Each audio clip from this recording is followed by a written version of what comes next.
25 gram MDMA-യുമായി ഗൃഹോപകരണ വിൽപ്പന സ്ഥാപന ഉടമ പിടിയിലായി. ബംഗളൂരിൽ നിന്നാണ് ഗൃഹോപകരണങ്ങളുടെ മറവിൽ ലഹരി എത്തിച്ചിരുന്നത്. ലഹരി കടത്താൻ ഉപയോഗിച്ച കാറും പിടിച്ചെടുത്തു.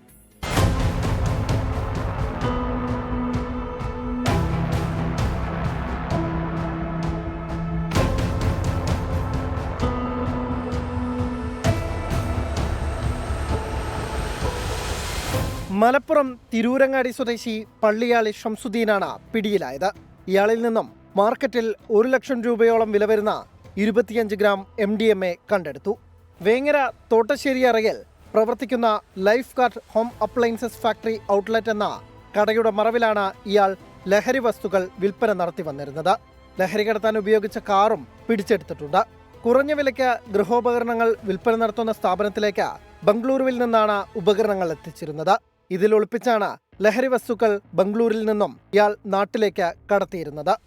ഇത്തരത്തിൽ വൻതോതിൽ ലഹരി വസ്തുക്കൾ കടത്തിയതായി ഇയാളെ ചോദ്യം ചെയ്തതിൽ നിന്ന് വ്യക്തമായിട്ടുണ്ട്.